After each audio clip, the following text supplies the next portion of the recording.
Hello and welcome to my channel. My name is Sotonye Afiesimama. If you are a subscriber, thanks for your support. I do appreciate you coming back to watch my videos time after time after time. Don't take your support for granted. If you're a returning visitor, I appreciate you as well. Thanks for dropping by once again. Why not subscribe so that you receive updates of my video uploads? I would really appreciate that. If you're here for the first time, welcome to my channel. Here I discuss events that occurred on this day in history with a view to informing, hopefully entertaining, and most importantly, learning lessons from positive events and mistakes of the past, and hopefully not repeating those mistakes. Because as the saying goes, history tends to repeat itself. So, ladies and gentlemen, boys and girls, let's get cracking with today's important events as recorded in history.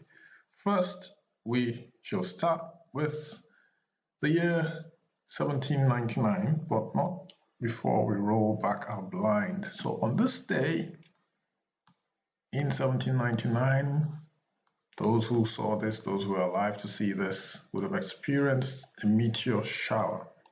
So it was the first meteor shower on record. And Andrew Ellicott, an early American astronomer, witnesses the Leonids meteor shower from a ship off the Florida Keys.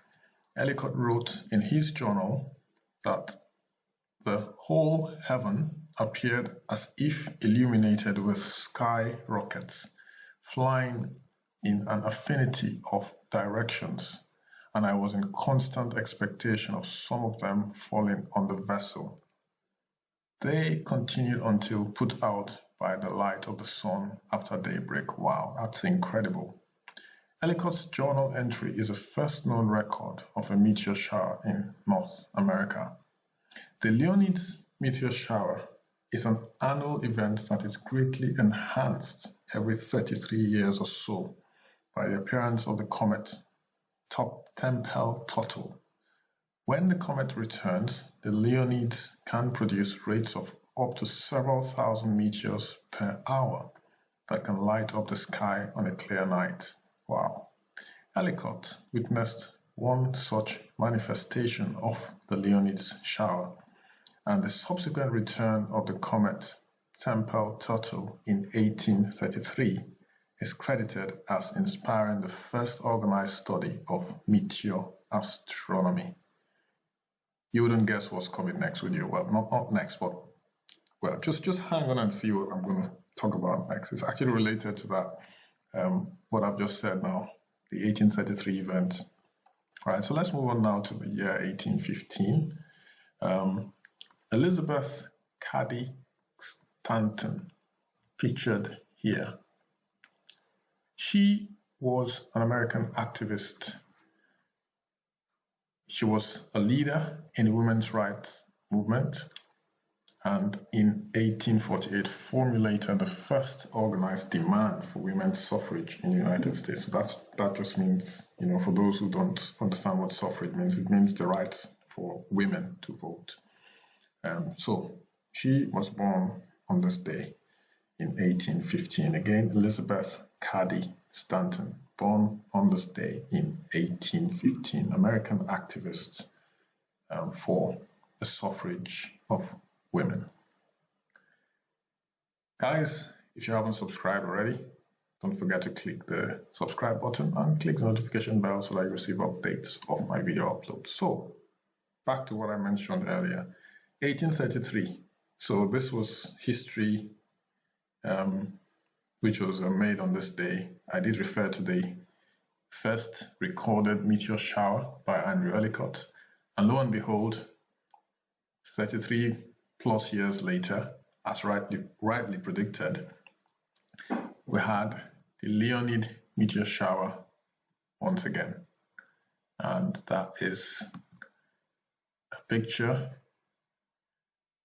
So on this day, nearly 34 years later, the Great Leonid meteor shower, in which hundreds of thousands of meteors were observed in one night, was seen all over North America, initiating the first serious study of meteor showers. So 1833, 33 plus years after the first shower was recorded, the Leonids returned on this day in 1833. Isn't that uncanny?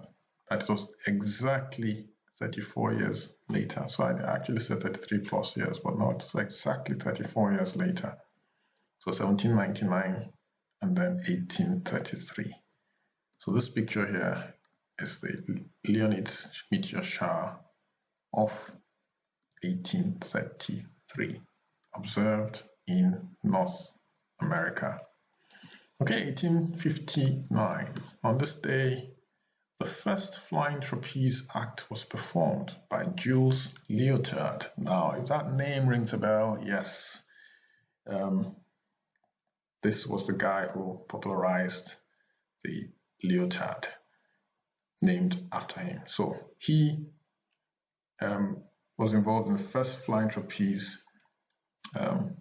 He performed the first flying trapeze on this day in 1859 without a net, and this happened in Paris.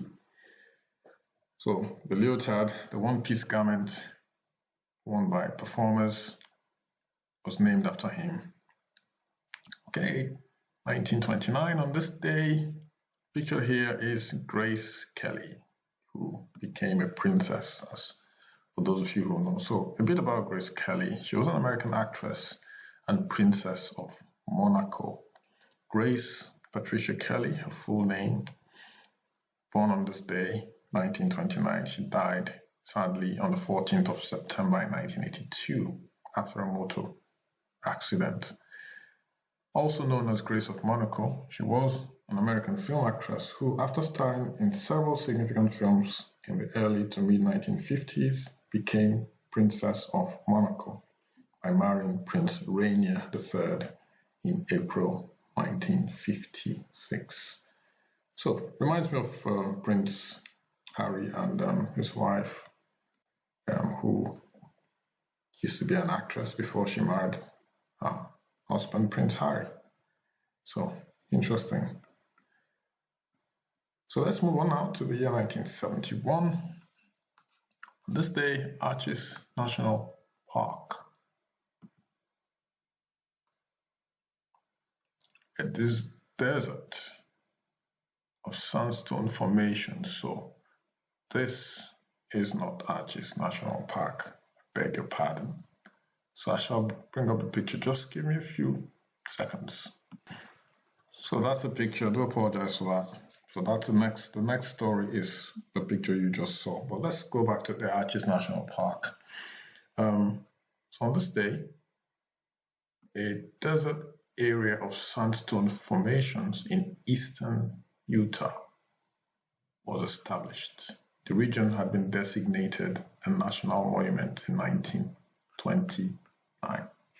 So this was when the Arches National Park was established. The year again was 1971. I'm going to show you pictures as usual. Absolutely beautiful.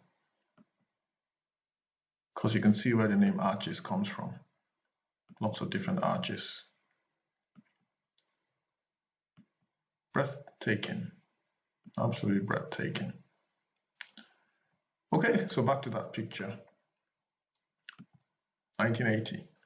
So this is the US space probe Voyager 1. This was the day it reached the planet Saturn.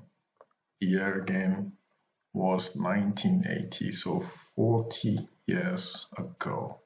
Saturn was reached by the US space probe Voyager 1. On this day in 1990, Emperor Akihito of Japan, according to tradition, the 125th direct descendant of Jimmu, Japan's legendary first emperor, was formally enthroned on this day in 1990, nearly 2 years after the death of his father, Emperor Hirohito. So this is Emperor Akihito, son of Emperor Hirohito. He was enthroned on this day in 1990. And according to tradition, he is the 125th direct descendant of Jimmu, Japan's legendary first emperor. Now let's move on to the year 1994. On this day, this lady, her name is Wilma Rudolph. She was a sprinter. She overcame crippling childhood illnesses to become the first American to win 3 track and field gold medals in a single Olympics. This was the day she died, sadly, in Tennessee. So that's the sprinter with her 3 medals. Wilma Rudolph overcame crippling childhood illnesses to become the first American woman to win 3 track and field gold medals in a single Olympics. Wow. Also, 2018, on this day, American comic book writer Stan Lee, pictured here,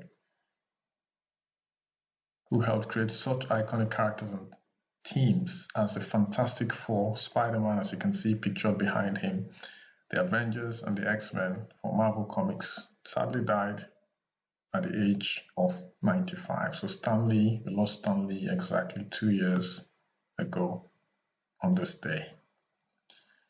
Guys, thanks for your support so far. If you haven't subscribed yet, click the subscribe button and the notification bell. It just helps get my video out to more people. Don't forget to share as well to your family and friends. Like the video, of course, if you like it. Thanks, guys. So last but not least, this is probably my favorite African. Her name is Chimamanda Adichie. This beautiful woman, not just beautiful, but is intelligent. She is articulate. She's a writer. She's a novelist. So again, Chimamanda Adichie, on this day, this year 2020, was awarded the Women's Prize for Fiction. And that prize is a winner of winners to mark the 25th anniversary of the Women's Prize for Fiction. The voting public were asked to choose the ultimate winner of all the 25 recipients, which include Zadie Smith, the late Andrea Levy, and Maggie O'Farrell. Chimamanda won out of the stellar lineup of authors. Wow, that is absolutely amazing. Half of a Yellow Sun, Chimamanda Ngozi Adichie's haunting novel, originally won the Women's Prize for Fiction, then the Orange Prize in 2007. Set in Nigeria during the Biafran War, the novel is about the end of colonialism, ethnic allegiances, class, race, and female empowerment. Adichie said of her win, "I'm especially moved to be voted winner of winners, because this is the prize that first brought a wide readership to my work and has also introduced me to the work of many talented writers." Adichie has been presented with a specially commissioned silver edition of the prize's annual statuette, known as the Bessie, which was originally created and donated by the artist Grizzle Niven as part of the gift of an anonymous donor. So this is Ngozi Adichie, Ngozi Chimamanda, more popularly known as Chimamanda Adichie. This was the day in 2020 that she won the Winner of Winners Prize to mark the 25th anniversary of the Women's Prize for Fiction. She beat 25 other competitors, the 25 recipients. So there were 25 other people who received this award, but she was the winner of these winners. So hence the name Winner of Winners. So another picture. So these are some of her books: Purple Hibiscus, Half of a Yellow Sun, and Americana.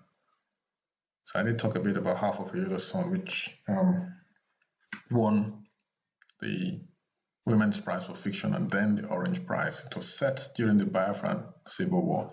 I will put a link on this video. I did a video about Biafra, a young American, white American young man who self-immolated himself in 1969 because of the war in Biafra.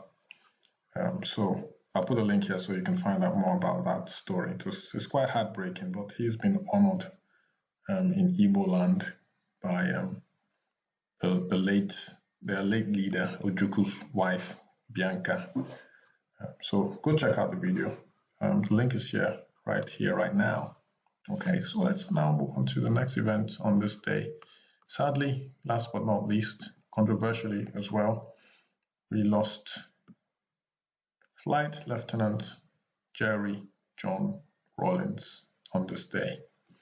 So, Jerry John Rawlings, born on the 22nd of June 1947, died today, was a Ghanaian military officer and politician who led the country from 1981 to 2001 and also for a brief period in 1979.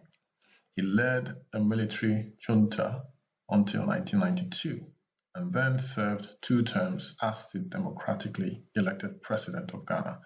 His death came nearly 2 months after that of his mother, Victoria Agbotui, on the 24th of September 2020.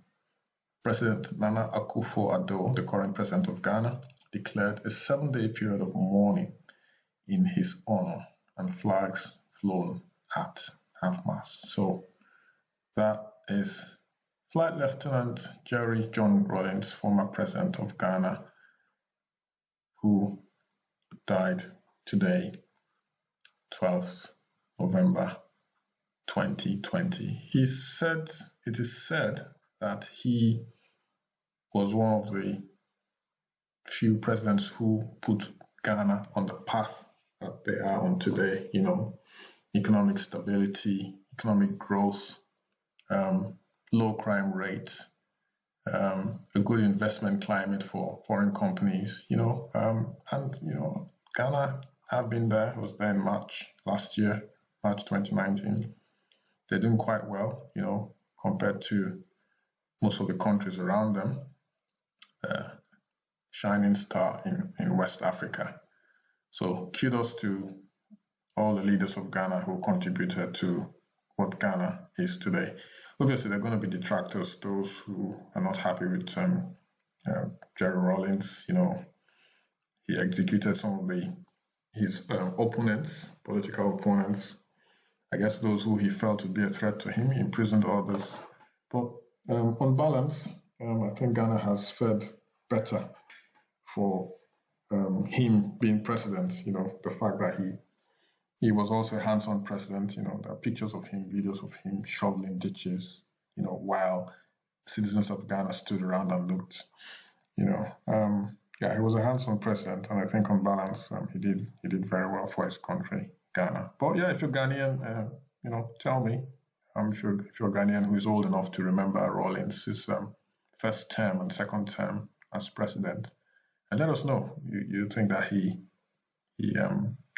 did good by Ghanaians in general, or do you think that he was he a hero or a villain? Let me know in the comments below. All right, guys. On this note, we have, sadly, depending on if you enjoyed this video, come to the end of today's Today in History. Thank you for dropping by. I hope to see you tomorrow for another edition of Today in History. My name again is Sotonye Afiesimama. Stay safe. See you tomorrow. Bye-bye.